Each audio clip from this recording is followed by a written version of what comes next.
Bonjour à tous, je suis Didier Mazier, je vous souhaite la bienvenue. Un grand merci pour votre fidélité à cette chaîne. Alors je vais vous demander plusieurs choses. Premièrement, un petit pouce en l'air, ça me fait plaisir. Deuxièmement, il va falloir que vous vous abonniez, que vous activiez les notifications de façon à pouvoir être prévenu lors de la sortie de ces vidéos, qui, je vous le rappelle, sont gratuites et sans pub. Alors en échange, n'hésitez pas à partager abondamment ces vidéos sur tous les réseaux sociaux où vous êtes présents. Sur LinkedIn, sur Facebook, sur Insta, sur Twitter et les autres. Cette semaine, nous allons essayer de recréer la piscine, donc le Picsou, avec énormément de billets d'euros qui vont se trouver dans cette piscine.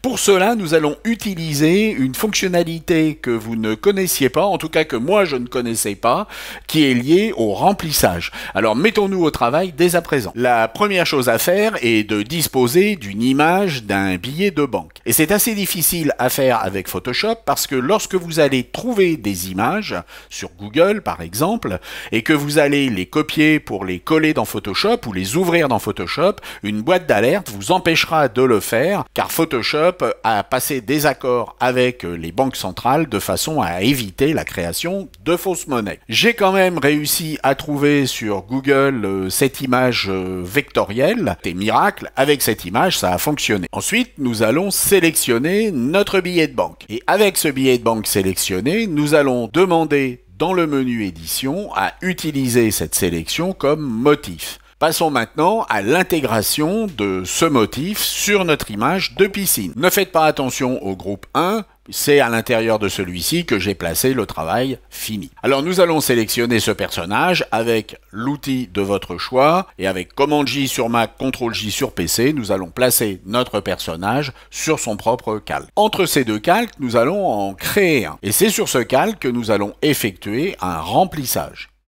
Alors pour le remplissage, édition, remplir, et nous allons non pas choisir du noir, mais choisir un motif. Et nous allons aller sélectionner notre motif, qui est le billet de 100 € que nous avons créé précédemment. Nous allons ensuite demander à appliquer un script. Et dans ce script, nous allons demander le remplissage aléatoire. Et nous allons faire OK.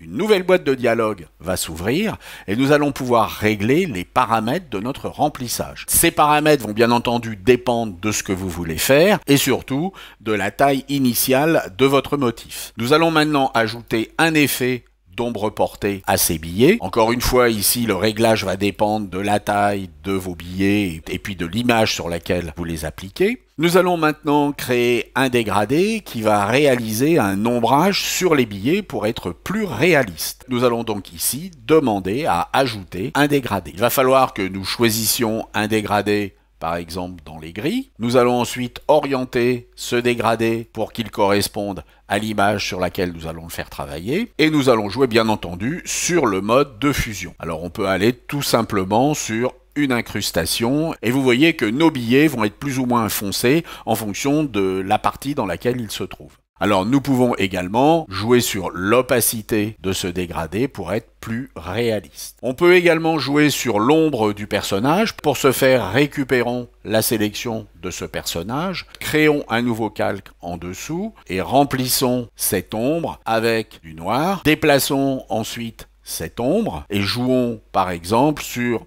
un flou gaussien, une orientation de notre calque pour être un petit peu plus réaliste. Choisissez ensuite le mode de fusion qui vous intéresse le mieux, l'incrustation pouvant fonctionner parfaitement.